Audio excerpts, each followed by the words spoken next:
¿Qué tal, amigas y amigos? Bienvenidos una semana más a este canal televisión y a este programa Con Más Salud. Aunque no he traído tarta, hay que decirles que esta semana estamos de celebración, pues ya llevamos un año en antena. Muchísimas gracias por estar semana tras semana acompañándonos. Pero vamos a empezar ya nuestro programa de hoy y atiendan a la siguiente cifra. El 14% de los individuos varones desarrollarán un cáncer de próstata y aunque a nivel mundial es el segundo cáncer más frecuente, en España y en Europa es desde hace ya algún tiempo el primero. Y además alrededor del 20% de los pacientes que lo desarrollan morirán por esta causa. Pero todo no es tan negativo. Lo positivo es que gracias a los avances de la ciencia, hoy en día el diagnóstico precoz es posible y la curación total más cercana.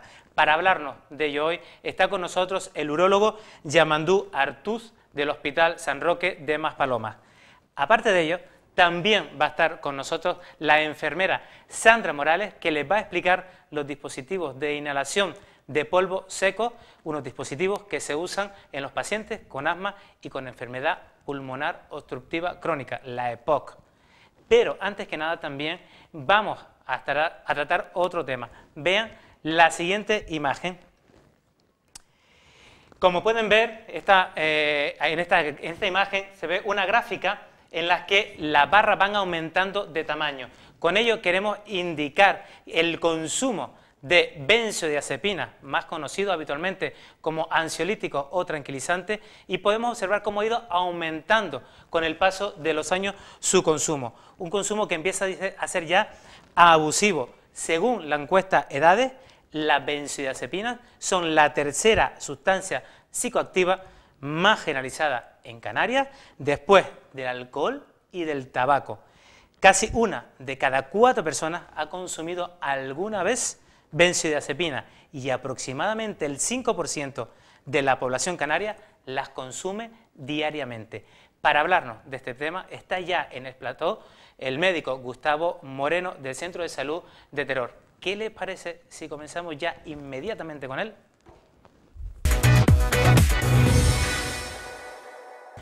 Gustavo. ¿Qué tal? ¿Cómo andamos? Muchas gracias por venir nuevamente. En este caso no vienes acompañado, vienes solito. Sí, solito. Bueno, contigo. Muchísimas gracias por invitarme. Gracias a ti. Gustavo Moreno es médico de familia en el Centro de Salud de Teror, aquí en la isla de Gran Canaria. Y vamos a hablar de un tema, como les comentaba, pues bastante peliagudo, en cierta forma. El uso y el abuso de las benzodiazepinas. Pero antes que nada, vamos a intentar definir qué son las benzodiazepinas, ¿no? Sí, las benzodiazepinas son un grupo de fármacos que se utilizan, muy conocidos por la población, pero con otro nombre. Normalmente no las conocen con el nombre de benzodiazepinas, sino como pastillas ansiolíticas o pastillas para dormir, o tranquilizantes, relajantes muchas veces, ¿no? Son un grupo de fármacos que lo que hacen es hacer que nuestro cerebro, por decirlo de alguna manera sencilla, vaya más lento, más despacio de lo que debe de ir normalmente. Por eso inducen el sueño, por eso inducen a que el organismo esté mucho más relajado, ¿vale? Y ese es el motivo y su capacidad de funcionamiento, por decirlo de alguna forma. Pero no todas son iguales. No. Aunque a veces parece que sí. Sí. La gente, muchas personas creen que cualquier pastilla para dormir vale de una persona a otra y que todas sirven para lo mismo, y no es cierto.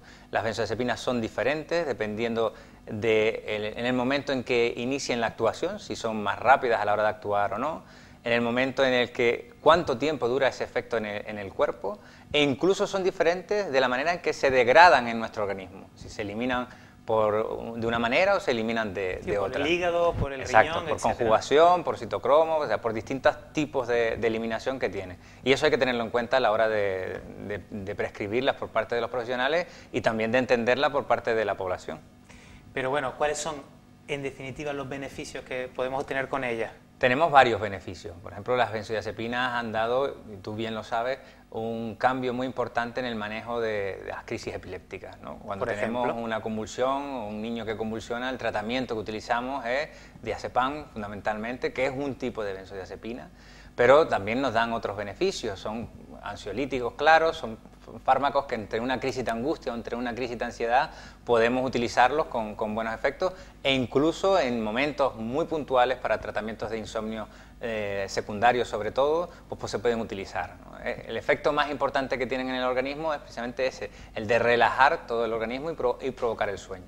Y lo que pasa es que también se ha utilizado malamente o de forma mucho más habitual también para inducir el sueño, ¿no?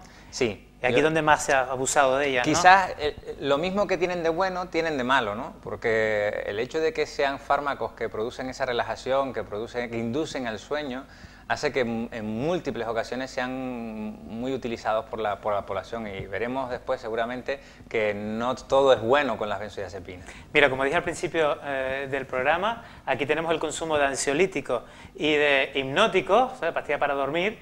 En los últimos años en España vemos que claramente han subido uno y otro. En azul están los ansiolíticos y en rojo están las pastillas para dormir. Claramente el consumo, como dije al principio del programa, ha aumentado, pero sin embargo las patologías mentales de causa endógena, las que no sabemos, los médicos, los sanitarios, perdón, llamamos de causa endógena, realmente no ha aumentado en ninguna de las poblaciones a nivel mundial, sea un país desarrollado, subdesarrollado o a medio desarrollo, ¿no? Eso no ha aumentado, pero sin embargo el consumo de ellas sí ha aumentado. ¿Qué está pasando? ¿Estamos medicalizando mucho la vida?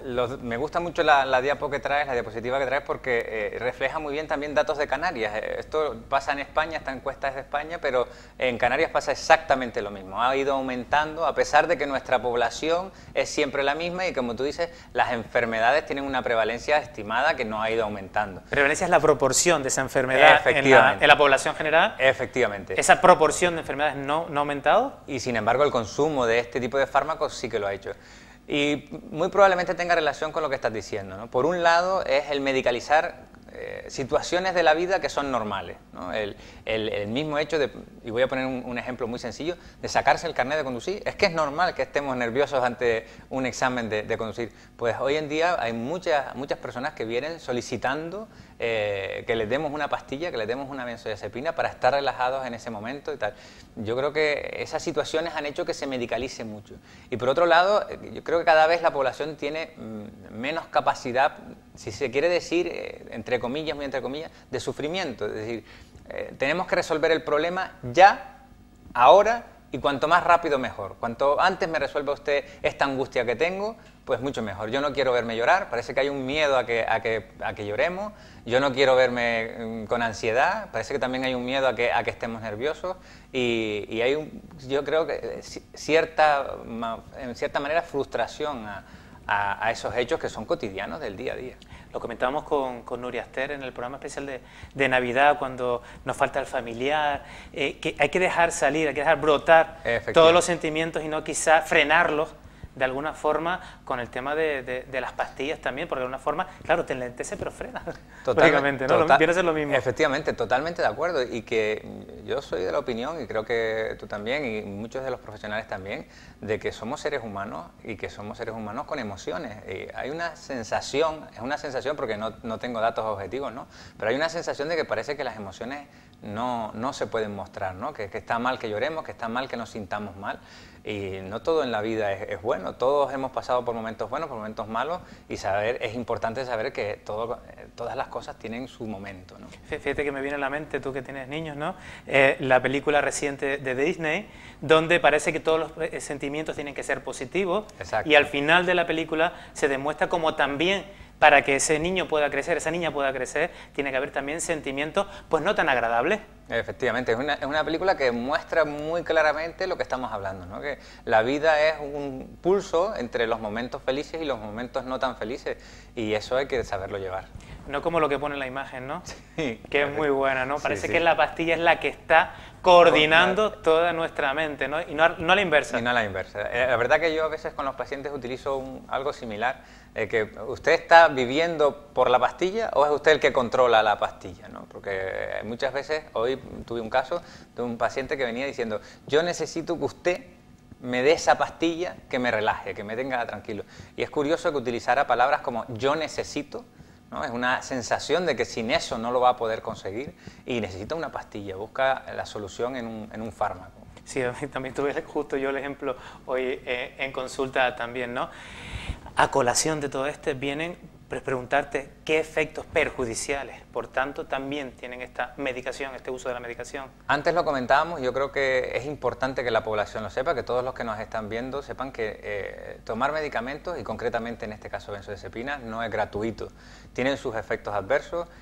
Quizás el principal de ellos, y que lo conocemos mucho, es el riesgo de dependencia, ¿no? Son medicamentos que cada vez van a necesitar más dosis para conseguir el mismo efecto, que van produciendo tolerancia en el cuerpo, es decir, que el cuerpo se va acostumbrando a su efecto y que lo que hoy no funciona de maravilla, dentro de 6 meses probablemente no esté funcionando igual. Incluso puede tener un efecto paradójico, o sea, lo contrario de lo que pretendíamos puede terminar produciendo. Puede ocurrir. Es más raro, pero efectivamente hay efectos paradójicos con la benzodiazepina, de que intentamos mandarla para aliviar la ansiedad y hay personas en las que le produce un cuadro de rebote de su propia ansiedad. Eso es así, y veremos que también hay otros efectos secundarios importantes, como es la relación, sobre todo después lo comentaremos, con personas mayores, de demencias, olvidos, etcétera, etcétera. Eso te iba a preguntar. Fíjate, vamos a fijarnos, si quieres, en la gráfica que tengo aquí, en esta gráfica, que a medida que avanzamos la barra de abajo hacia arriba, vemos la edad de los pacientes. Vemos cómo las barras son más grandes porque hay mayor número de personas que se le han pautado, se le han recetado benzodiazepina. O sea, a más edad, mayor número de personas con benzodiazepina. Pero tampoco esto es del todo gratuito y aconsejable en personas mayores, ¿verdad? No, para nada, para nada. Es curioso, esta gráfica es muy buena, porque... Estos datos, perdona, son en concreto de Navarra, del año 2013, son muy recientes. Ajá. En Canarias se hizo un estudio de dispensación de benzodiazepinas y hasta el 90% de los pacientes mayores de 70 años, el 90%, que viene prácticamente a decir que todos los mayores de 70 años estaban consumiendo alguna benzodiazepina. Ese era del año 2012, si no recuerdo mal. Como tú bien dices, las benzodiazepinas, a medida que somos más mayores, el efecto beneficioso se va perdiendo en contraposición a los efectos adversos. En personas mayores está demostrado que se relacionan con la capacidad de olvido, con procesos demenciales, pueden producir confusión en personas mayores, que de repente estén muy desorientados, y sobre todo hay algo que es muy importante, que es la asociación directa entre el consumo de estos fármacos y las caídas que ocasionan a su vez fracturas. Sabemos que en los pacientes mayores la fractura es uno de los principales motivos de mortalidad y de morbilidad, de encamamiento, y uno de los factores más importantes en eso es el consumo de este tipo de fármacos. Y después otro que tú lo acabas de decir ahora, pero que a mí siempre me ha llamado mucho la atención, y yo creo que en el fondo alguna persona nos preguntaba también en consulta, ¿por qué están aumentando las demencias? A ver, es verdad que el consumo también de este tipo de medicación, muchas veces, es verdad, en parte puede ser de los propios sanitarios, no lo hemos limitado en el tiempo, ¿no? Que luego hablaremos de eso, sino que hemos prolongado durante muchas semanas, muchos meses y años, y esto también, ese enlentecimiento cerebral puede terminar. Sí, como está demostrado en los estudios, ¿no? Sí, y seguramente será uno de los factores a tener en cuenta, porque a ti te pasará igual que a mí, que vemos pacientes que cuando empiezas a mirar desde cuándo están tomando la famosa pastilla, pues puede llevar años, pero años, estoy hablando a lo mejor de hasta 10 años tomando el medicamento, con lo cual eso se está 10 años enlenteciendo su cerebro, con lo cual probablemente parte del problema también venga derivado de esto. Y entonces, ¿cómo podemos ayudar los sanitarios a los pacientes? Bueno, buena pregunta, ¿no? Sí, muy buena, muy buena. Yo creo que aquí hay dos cosas que son importantes, y como en casi todos los problemas de salud, uno es la indicación. Creo que los sanitarios tenemos que tener claro cuándo se puede indicar una benzodiazepina y explicar a los pacientes que no todas las patologías son patologías, que hay momentos, situaciones que por muy mal que lo estemos pasando, son situaciones normales de la vida, y que a lo mejor es mucho más fructífero el hablarlo con un amigo, el expresarlo en la consulta, si no hay un amigo, pues con el propio profesional, que no tiene por qué ser el médico, puede ser también el enfermero o incluso la trabajadora social. Eso va a ser a veces mucho más fructífero que el tomar una pastilla. Yo creo que ese, por un lado, el que nosotros como profesionales sepamos cuándo indicarlo. Y por otro lado, que la población también asuma el hecho de que los beneficios no son todo lo que tienen estos medicamentos, que son medicamentos de alto riesgo, que hay que tener mucho cuidado con ellos y que si hay que tomarlos durante el menor tiempo posible, a la menor dosis posible. Y esas personas que llevan mucho tiempo tomando este tipo de medicación, ¿cómo podemos ayudarle a lo que actualmente estamos llamando ya en el mundo de la medicina la desprescripción? O sea, ir retirando progresivamente este tipo de medicación. ¿Cómo podemos animarlos a que ellos también pues tomen ese punto de partida, como aquella persona que toma el punto de partida de decir ya no dejo de fumar, ¿no? Porque al final es una dependencia. Efectivamente, es una dependencia igual. Has dado en el clavo con un punto que yo creo que es fundamental y es que a veces a los propios profesionales se nos pasa desapercibido el que el paciente está tomando este fármaco, porque tenemos tanto volumen de pacientes y todos tan distintos que a veces se te puede pasar. Entonces creo que el paciente, la persona sea proactiva, el que ellos mismos digan, oiga, que yo estoy tomando esto, ¿cómo puedo hacer para quitarlo? Yo creo que ese es el primer paso. La segunda que yo le diría es que tuviesen paciencia, que no siempre es muy fácil quitar esto. Esto normalmente la deshabituación es compleja y lleva tiempo, no se le va a quitar de un día para otro y por lo tanto no deben suspender el fármaco por ellos mismos, nunca de manera brusca. Y lo tercero que yo suelo recomendar es que vamos haciendo graduaciones poquito a poco, vamos quitando poquito a poco, pues si usted toma una pastilla de 20 miligramos, a lo mejor lo bajamos a 10 o a 15 y si esas graduaciones se hacen semanales. No es hoy tomo 20, mañana tomo 10 y pasado tomo 5, sino que cada semana vamos tomando un poquito menos, con lo cual el proceso desde que se toma la iniciativa de quitar el tratamiento hasta que realmente se quita el tratamiento puede llevar meses el quitarlo, pero que siempre va a ser un beneficio. Gustavo, tema interesante, importante, sí. Había que tratarlo en este programa. Muchísimas gracias por venir. Gracias a ti por dar la oportunidad, sobre todo de hablar de temas tan interesantes como este, que por otra parte son tan frecuentes. Bueno, ya sabes que estamos trabajando tú y yo en otros temas para poderlo sacarlo en este programa, pero ahora te vamos a dejar con un vídeo en el que nuestra compañera enfermera Sandra Morales nos va a explicar cómo se utilizan los inhaladores de polvo seco. Muy interesante, pues a por ello. Gracias, mi niño. ¿Qué les parece si lo vemos? En el día de hoy seguimos explicando los inhaladores y esta vez el grupo que vamos a ver de todos los que tenemos son los de polvo seco. Y recalco que son de polvo seco. Eso quiere decir que no se pueden meter en agua, no se puede soplar dentro, se limpian con un paño seco. ¿De acuerdo? En este grupo tenemos, lo he dividido en 4 y 4, en 2 grupos, para que nos sea más fácil entenderlo. Vamos a empezar con los multidosis y en otro día explicaremos los monodosis. En este caso lo he querido dividir en 2 partes. Tenemos 4 por un lado y 4 por el otro lado. ¿Qué diferencia hay entre los dos? Vamos a verla en la siguiente.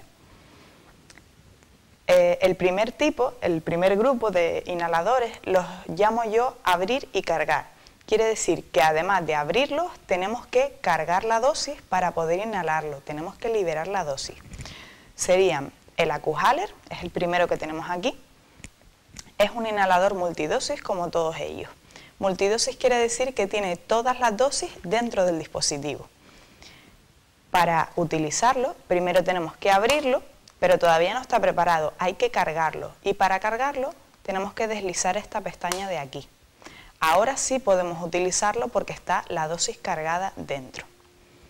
Para utilizarlo, vaciamos todo el aire soplando. Soplamos fuera del dispositivo para no meter agua aquí dentro, el vapor de aire.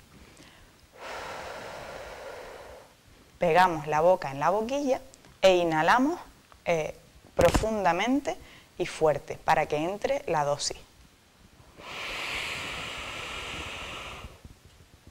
Aguantamos 10 segundos la respiración y nos acordamos siempre de cerrar el dispositivo y enjuagarnos la boca. Es muy importante que después de cada uno de los dispositivos nos lavemos la boca, nos la enjuaguemos. Este es el AccuHaler. Después tenemos el sistema Genuair. Hemos explicado el Novolizer en cartucho presurizado, pero este es de polvo seco, es exactamente igual. Y la ventanita de colores es la que nos va a decir si hemos hecho correctamente la inhalación. Además también tiene contador de dosis. El AccuHaler también tiene contador de dosis. Es una ventana muy chiquitita que nos va marcando cuántas dosis nos quedan. En este caso, abrimos la tapa, vemos la ventanita que está en color rojo, apretamos el botón y ahora sí tenemos cargada la dosis. Abrir y luego cargar, ¿vale? En este grupo. Con el color verde podemos empezar a inhalar. Soltamos todo el aire, hacemos la inhalación fuerte y profunda. Aguantamos 10 segundos, ¿vale?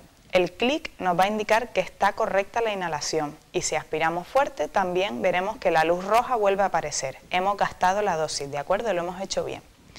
Cerramos y nos enjuagamos la boca. Ya vamos 2. El tercero de los sistemas que tenemos aquí es el turboaler. ¿Por qué se llama turboaler? Porque el aire se desplaza a través del dispositivo en forma de turbina, ¿de acuerdo?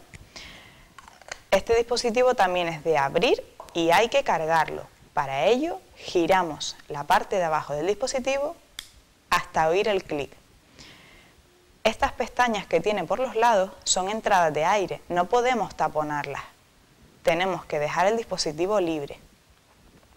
Para inhalarlo, para utilizarlo, soltamos todo el aire, nos pegamos el dispositivo a la boca, aspiramos fuerte y profundamente, aguantamos 10 segundos, tapamos y nos enjuagamos la boca. Muy bien, casi todos se usan de manera muy parecida. Lo que cambia es que cada uno de ellos tiene sus detalles y sus especificaciones.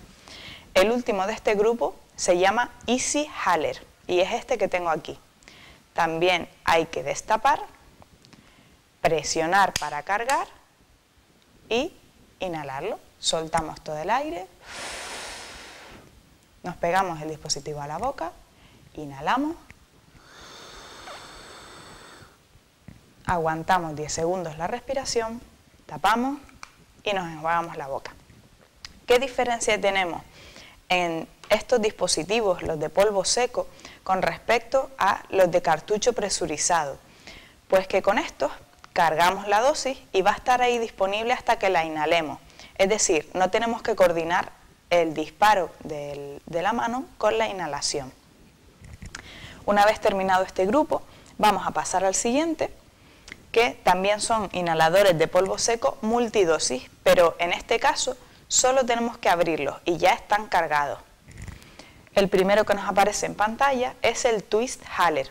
Es muy parecido al Turboaler, son prácticamente iguales. ¿Cuál es la diferencia? Que en el caso del Twist Haler solamente tenemos que abrirlo. Ya la dosis está cargada, no tenemos que hacer nada más. Y vemos que el contador de dosis de la ventana ha bajado. Cuando lo abrimos ya está contando la dosis porque la tenemos disponible para inhalar. Entonces soltamos todo el aire, nos ponemos el dispositivo en la boca, inhalamos lenta y profundamente, aguantamos 10 segundos la respiración, tapamos el dispositivo y nos enjuagamos la boca, ¿vale? La utilización es la misma, solo que en este grupo todos son de abrir y ya no tenemos que hacer nada más. El siguiente es el sistema Spiromax, se parece mucho al de cartucho presurizado, al otro que tenemos que presionar, pero este es polvo seco. Tiene contador de dosis en la parte trasera y se utiliza de esta manera. Abrimos la tapa hasta escuchar el clic y ya lo tenemos cargado, ¿vale? Para inhalarlo es exactamente el mismo proceso. Soltamos el aire, pegamos la boca, inhalamos lenta y profundamente, cerramos, aguantamos 10 segundos la respiración y luego nos enjuagamos la boca, ¿de acuerdo? Spiromax. Después tendríamos Nexhaler. Este se utiliza igual, abrimos y ya está cargado. Este tiene una peculiaridad y es el único que cuando abrimos la tapa se carga la dosis, pero si no utilizo en este momento la dosis, vuelvo a cerrar y se mantiene el mismo número, el contador no baja. Eso quiere decir que si no he utilizado en este momento esa dosis, la conservo. En cualquier otro dispositivo, Desde que yo cargo la dosis, la utilice o no la utilice, la pierdo. ¿Vale? En este abrimos la tapa, soltamos todo el aire, nos ponemos el dispositivo en la boca, inhalamos lenta y profundamente, aguantamos 10 segundos y listo, ya está. Y el último que tenemos es el sistema Ellipta, que igual que los anteriores, abrimos hasta el clic, soltamos todo el aire, pegamos el inhalador a la boca con cuidado de no tapar las ranuras, ¿de acuerdo? Tiene su contador de dosis, igual que el resto, inhalamos, aguantamos la respiración y ya está. Estos son dispositivos de polvo seco multidosis. Tú también haces posible este programa. Contacta con nosotros a través del Facebook, en facebook.com/conmassaludtv o a través del correo electrónico conmassaludtv@gmail.com. Haznos llegar tus ideas, sugerencias y aquellos temas que te gustaría que tratásemos en el programa. Te esperamos.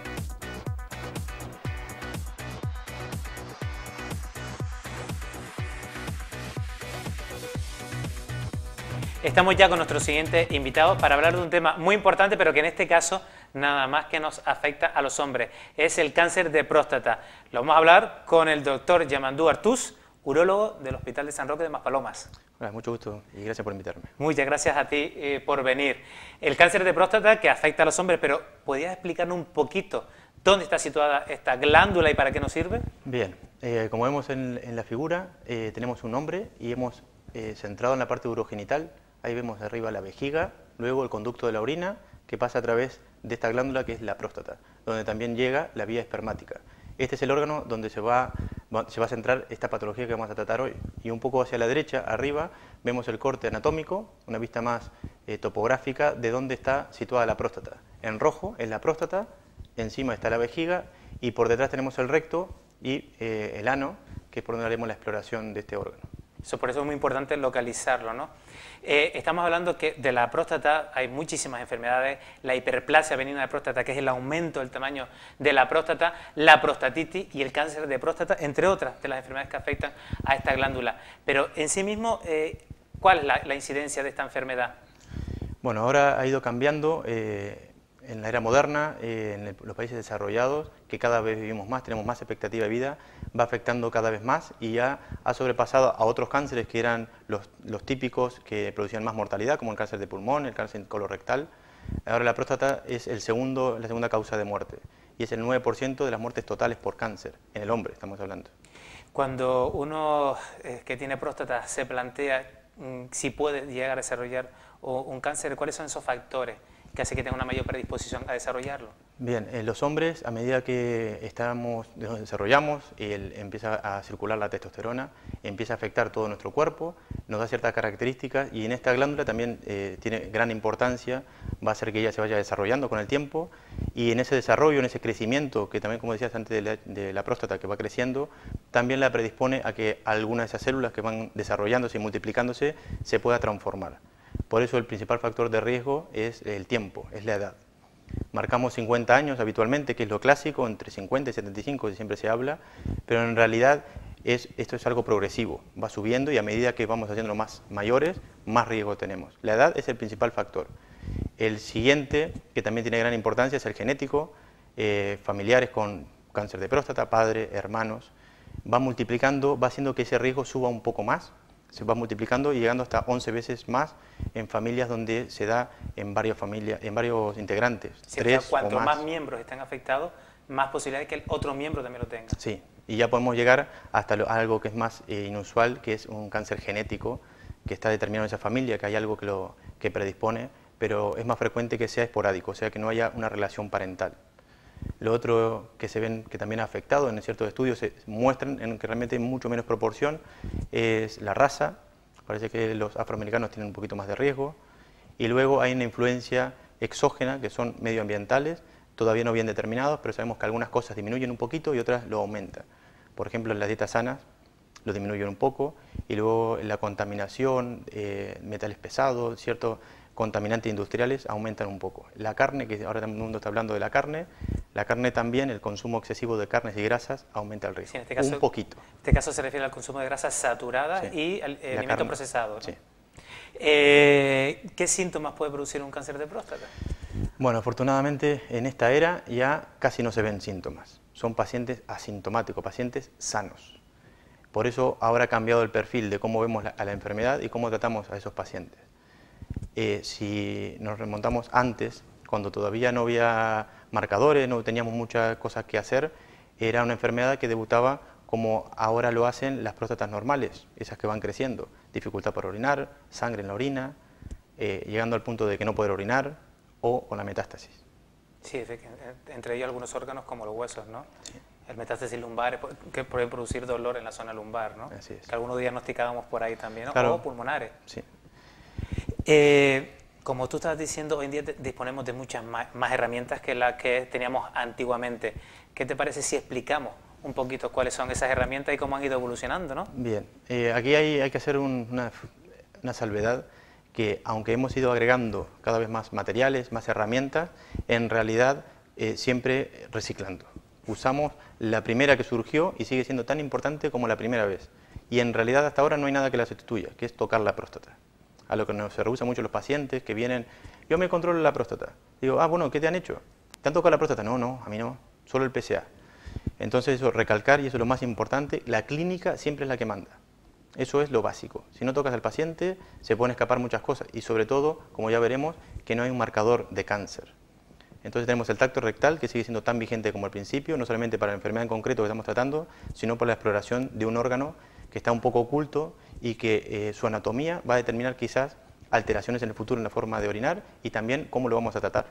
En este caso vemos también la imagen y en rojo queda señalada la zona que nosotros tocábamos cuando hacemos un tacto rectal, ¿no? Cuando metemos el dedo en el ano del paciente y accedemos hasta la próstata, ¿no? Lo he resaltado en rojo porque esto es lo importante. El 80%, casi el 80% de los cánceres de próstata, que son los que surgen habitualmente en esta zona de la próstata, que es la zona que tenemos accesible al tacto rectal. Si este cáncer surgiera en otra parte, de la parte gris que tenemos, un poco por encima, por debajo, por más que tocáramos la próstata no podríamos llegar hacia la otra cara. Entonces el tacto rectal realmente sí sería inútil. Sería decir, bueno, ¿el tacto para qué? Por eso es la importancia. Y no solamente es porque se van a tocar al final todos los cánceres. Si los dejamos evolucionar, claro, todo se toca. Porque va creciendo. Sino que además de esto hay hasta un 25, un 30% de cánceres que no van a formar ningún marcador. Entonces solamente lo vamos a descubrir si tocamos esa próstata. O sea, que él puede ser positivo en el tacto rectal, pero cuando hacemos alguna analítica, la analítica es completamente normal. Así es. El marcador que veremos ahora y nos vas a explicar, ¿no? Sí. Por eso, bueno, de todas maneras, es lo que decía, vamos reciclando, sumamos cosas. A medida que tenemos más herramientas, no hay que descartar las anteriores y son válidas, como es el tacto rectal. El tacto rectal más las analíticas de sangre, que es el marcador que vamos a hablar después, multiplican los hallazgos positivos de cáncer de próstata. Por eso las dos cosas son importantes. O sea que un consejo que le podemos decir a los pacientes que vienen habitualmente a la consulta de atención primaria, que para lo de la próstata no solamente la analítica con el PSA, sino también el tacto rectal es muy importante. Yo, como sé que esto es como una guerra, digamos, yo al paciente le recalco que si tienen que elegir algo, que no hay por qué elegir, pero si tienen que elegir algo, que elijan el tacto rectal. Porque al final vamos a tocar todos los cánceres. En cambio con el PSA, una cuarta parte de ellos quizá no los encontramos. Efectivamente. El segundo marcador que comentábamos y que vamos sumando es el PSA. Bueno, con esto podríamos hacer un tema del PSA. Sí. Y es cada vez que ahondamos más en esto, es más difícil explicar y lo vamos a tratar de hacerlo de forma más simple. ¿Nos puedes explicar primero qué significa PSA? La palabra surge de que realmente es una sigla que quiere decir que es un antígeno prostático específico. Es una proteína que forma anormalmente todas las próstatas de todos los hombres. Desde que tenemos próstata, esto empieza a formarse. Entonces, en realidad, ¿qué es? Es algo normal en nuestro cuerpo. Se descubrió porque en los hombres que tenían cáncer, este marcador aumentaba. Entonces, en un primer momento dijeron, bueno, ya tenemos un marcador de cáncer. De esos de los años 80 más o menos, que se empezó a ser extendido en toda la clínica, hasta ahora lo que realmente nos hemos dado cuenta es que es lo que dijimos al principio, un marcador de próstata, no de cáncer. Lo que nos dice es que hay un órgano ahí y que está formando, que hace lo que tiene que hacer. Esa próstata, ese PSA, perdón, sirve para la vía seminal, sirve para que los espermatozoides puedan ir y fecundar. Participa en eso. ¿Qué pasa? Que también pasa la sangre en cierta proporción y eso es lo que medimos. Muchas cosas hacen modificar el PSA. Por eso, por ahora nos vamos a quedar que es un marcador de órgano y es una herramienta que tenemos en el estudio de la próstata, no en la búsqueda de un cáncer. En esta gráfica lo que se ve es, bueno, he intentado, realmente los valores no son tan significativos, es solamente para que vean que de 0 en adelante podemos subir hasta 1000, podemos subir hasta cualquier valor. El PSA no tiene un valor normal. Eso es la otra cosa. Primero, no marca cáncer, o sea que no es un marcador de cáncer. Segundo, no hay un valor normal, porque lo que hablamos en estadística de normalidad, en realidad no quiere decir lo que la gente piensa que quiere decir. Uno estar normal quiere decir estar sano. Por ejemplo, unas cifras normales de glicemia son determinadas y entonces estoy sano. Bueno, aquí esto no es algo que tengamos que cuidar. El PSA no me importa si está alto o bajo. En realidad, no hay que bajarlo o subirlo, como dicen algunos pacientes. Bueno, ¿me lo puede bajar un poquito para que esté bien? No. Es solamente algo que nosotros medimos para saber qué está pasando con ese órgano. El 0 no es absoluto, porque siempre hay 0, algo, salvo que no tengamos próstata cuando la quitamos. Y luego de ahí en adelante lo que hace es marcarnos una proporción, un riesgo. Y el 4, ¿eso de qué es? Porque entre 0 y 4, que siempre todo lo que el mundo dice, uy, hasta 4 está normal. Bueno, hasta 4 está el 99,9% de todos los hombres que participaron en el estudio del cual sacamos esos niveles. En realidad hay riesgo de tener cáncer de próstata desde 0,1. ¿Qué pasa? A medida que subimos, vamos cogiendo cada vez más papeletas y puede ser que nos toque la lotería. Entonces, para eso, es para marcar cuál es el riesgo. Y luego abajo en la gráfica lo que vemos es el tiempo. ¿Eso por qué lo puse? Ahí hice una gráfica al azar. Esos serían múltiples puntos en cada de esas curvas de PSA que le pedimos a nuestro paciente habitualmente. O le pedimos, bueno, ya que está, le pedimos otro PSA. Y si lo graficamos, nos puede surgir esto, por ejemplo. En azul, esa gráfica que sube, que baja, que está en torno a 4, luego baja de nuevo. ¿Eso qué es? Eso es lo normal. En el primer tramo, hasta que sube y vuelve a bajar, eso nos puede pasar a cualquiera. Por ejemplo, una prostatitis, eso lo está indicando. Una paciente que tenía un PSA casi normal, como dice la gente, digamos, entre 0 y 4, y luego de repente sube en forma brusca, le damos un tratamiento y baja. Pasa como las cifras del azúcar o como las cifras de la tensión arterial, que no son estables, sino que van oscilando también a lo largo del día, a lo largo de la semana, a lo largo de los meses, ¿no? Sí, nada más que a diferencia de eso, esto sí da igual si sube o baja, porque no, en realidad no es una enfermedad en sí, es solamente un marcador, nada más. En este caso sí no hay que decir, ay, entonces me lo baja y así estoy normal. No importa el valor. La gente se obsesiona con los números porque, claro, está siguiendo glicemias, tensiones. En este caso eso no le importa, son datos para el urólogo. ¿Por qué? Porque en realidad la próstata, como es lo único que sabe formar, es la única forma que tiene de comunicarse. Entonces, si la próstata se inflama, nos va a decir a través del PSA que se ha inflamado. Si alguien la irrita de alguna forma, por ejemplo, un cáncer que va creciendo dentro de ella y le va agrediendo y está incómoda, digamos, ¿qué nos dice? PSA, PSA, PSA. O sea que realmente nosotros, con el mismo vocabulario que ella usa, tenemos que siempre saber a ver qué es lo que nos quiere decir. Tenemos que tratar de decodificar esa señal. Entonces lo que intenté hacer ahí es, en celeste, algo bastante parecido a lo que puede pasar en cualquier hombre, y en rojo una línea ascendente recta, que en realidad eso sería la tendencia. Lo que importa del PSA es el PSA en el tiempo y graficarlo. Una gráfica que punto a punto va subiendo, ahí no está diciendo algo. No está diciendo que algo que la agrede y no se va. No es una infección, porque sigue estando ahí, o no la hemos curado todavía. Es una próstata que está, una prostatitis crónica, no termina de curarse porque está crónicamente inflamada, o un cáncer que va creciendo poco a poco.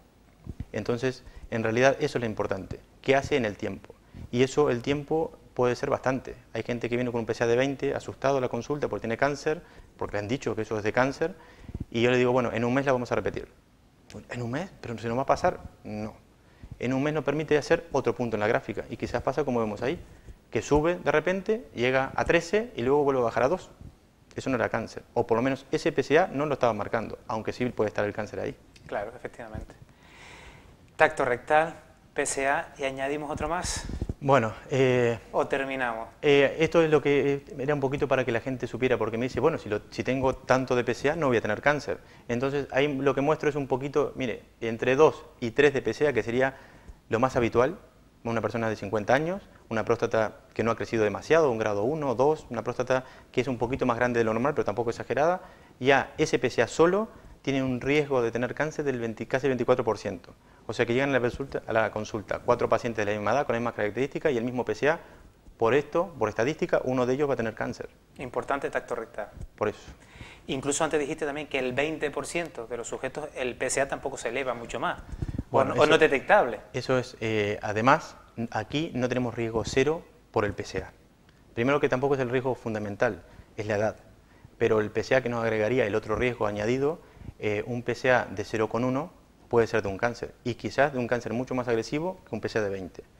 ¿Por qué? Porque el cáncer, cuanto más agresivo es, más malo, digamos, es más raro y más diferente al órgano donde ha surgido. Más se esconde. Y entonces no hace lo que hacía antes, que era hacer PSA, hace otras cosas, peores. Efectivamente. Tacto rectal, PSA, y estamos añadiendo otro, la biopsia prostática dirigida por ecografía o ecodirigida. Bien, esto en principio surgió intentando sacarle más partido a lo que teníamos ahí, a la tecnología que iba surgiendo. La ecografía en urología fue una de las cosas que empezó a surgir porque era un órgano oculto, no podíamos casi tocarlo, salvo a través del tacto rectal, y solo tocamos la cara posterior de la próstata. Entonces, ¿cómo hacemos para estudiarlo un poco más? La ecografía nos permite tener ojos a través del cuerpo. ¿Y qué nos permite ver? La cara anterior y la parte superior. Lo único que siempre queda oculto, porque está detrás del hueso pubis, es la parte más distal, lo que llamamos nosotros el ápex de la próstata. Que sería la parte anterior, ¿no? Anterior e inferior, ya casi saliendo de la vía urinaria por el conducto de la orina. Esa es la parte que siempre queda oculta a casi todo, menos la ecografía transrectal. Bien, pensamos que había algún signo, alguna cosa que podíamos ver. Bueno, el cáncer, si es diferente, tendrá algo que nos indique que está ahí. Lamentablemente, después de varios estudios, llegamos a la conclusión de que no hay ninguna imagen que nos diga que está el cáncer. Hay lo que llamamos signos de alarma. Una próstata que no es homogénea, que no la vemos clara. Sí, que no es pareja. Pareja, ahí está, no he buscado una palabra más. Eso puede ser que sea un cáncer. No sabemos si lo es, pero nos ayuda a saber que esa próstata está diferente. Es como el tacto rectal. El tacto rectal tampoco nos dice si hay cáncer o no, nos dice que está alterada, que está rara, que hay que ir a investigar un poquito más a ver qué hay debajo. La ecografía también nos ayuda con el tacto rectal, focalizamos en ese sitio y si se ve alterada, dicen, mira, esto concuerda con el tacto, parece que sí que hay algo. Pero en realidad nos ayuda a sacar las muestras, es para lo que sirve. ¿Y qué porcentaje de personas pueden dar positivas con la biopsia dirigida por eco? Esto depende porque si vamos sumando factores cada vez tenemos más riesgo, pero pongamos un paciente asintomático, o sea que no tiene ningún síntoma, que está perfecto, está sano, le hago un tacto rectal y hay algo que no está del todo normal, entonces indicamos una biopsia por un tacto rectal, sospechoso, que es lo que llamamos así, y un PSA dentro de lo normal, hasta 4 más o menos. Entonces quiere decir que ese paciente tendría aproximadamente un riesgo de un 30% de tener realmente un cáncer, que es el que estamos tocando. Por eso a veces yo le digo al paciente, cuando indico sobre todo que es quizás una indicación un poco más compleja de tomar, de cuándo hacer la biopsia por un tacto sospechoso, no angustiar al paciente, decirle que en realidad lo estamos dirigiendo porque hay algo que no está dentro de la norma, pero un tacto rectal no nos podemos ser tan dogmáticos, decir el tacto rectal sospechoso igual a cáncer.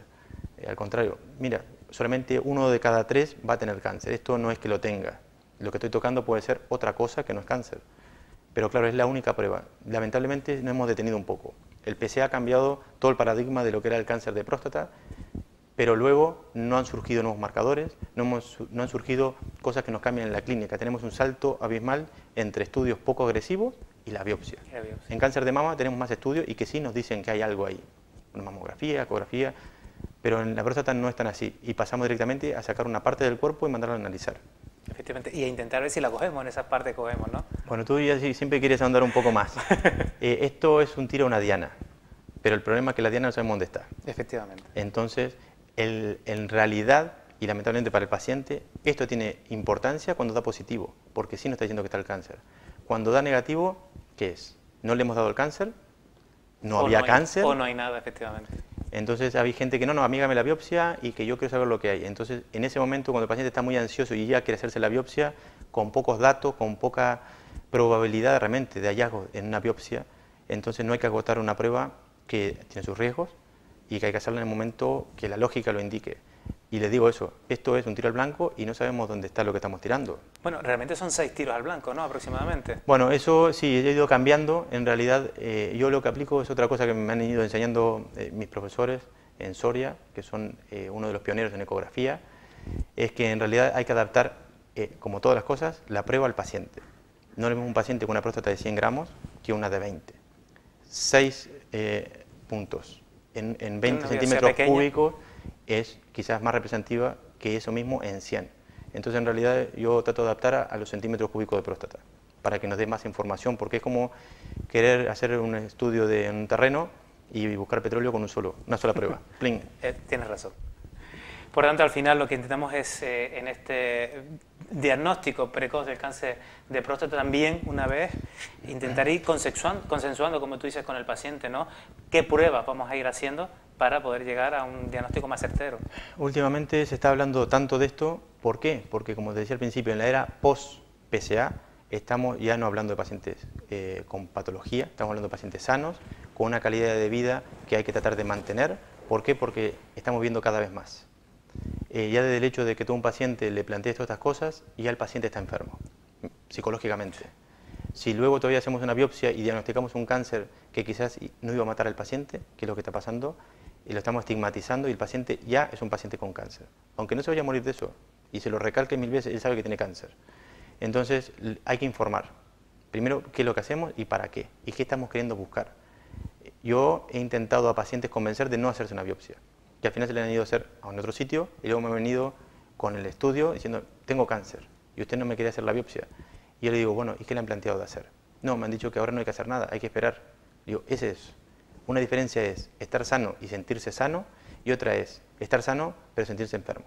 Efectivamente. La enfermedad ya está y uno va a vivir con ella. Entonces hay que informar cuál es el riesgo realmente y qué es lo que queremos salvar. ¿Queremos salvar la vida o queremos salvar la calidad de vida? Ahora, en esta época, estamos teniendo dificultades en imponer la línea entre salvar la calidad de vida y la vida.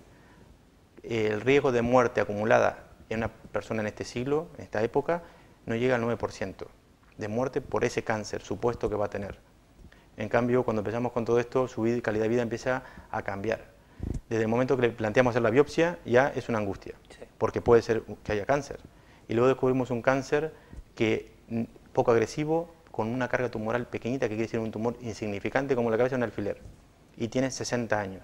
Ese cáncer, seguramente, si no le hubiéramos ido a buscar, no lo encontrábamos. Pero a los 60 años ya es un paciente canceroso. Sí, lo hemos estigmatizado. Entonces, eso, consensuar con el paciente y explicarle muy bien para qué y qué es lo que queremos buscar. Afortunadamente hay pacientes que en esta época también la gente se informa más, tiene una cultura más amplia que en otras épocas y se puede entablar una relación y en realidad sacar el peso del médico, del urólogo, y no es él el que toma la decisión de qué hay que hacer y hasta dónde, sino que es trasladar eso, esa responsabilidad al paciente, que él sea responsable de su estado. Y de su decisión. Y otra cosa es hasta dónde, la proporción, porque cuando hablamos ya de qué hacer y llegar a un diagnóstico, luego inevitablemente, bueno, ¿y ahora qué hacemos con lo que tenemos entre manos? Eso ha cambiado en estos últimos quizás 5 años, que es el tratamiento expectante. En realidad es, tienes un cáncer, no te va a matar, vamos a esperar a ver cómo crece, cómo evoluciona, porque quizás se muere de un infarto, se muere de viejo. Efectivamente, que pasa en muchísimas ocasiones, por lo menos con este cáncer, efectivamente. Yamandú Artús, urólogo del Hospital San Roque de Maspalomas, muchísimas gracias por venir y por arrojarnos un poquito más de luz en este diagnóstico precoz del cáncer de próstata, que esperemos que todos lo hayan podido entender con tu magnífica explicación. Espero que sí, que les haya sido útil. Muchísimas gracias, te esperamos más adelante. Gracias a ti. Bueno, y a ustedes les esperamos también la próxima semana en este mismo canal televisión y en este mismo programa Con Más Salud.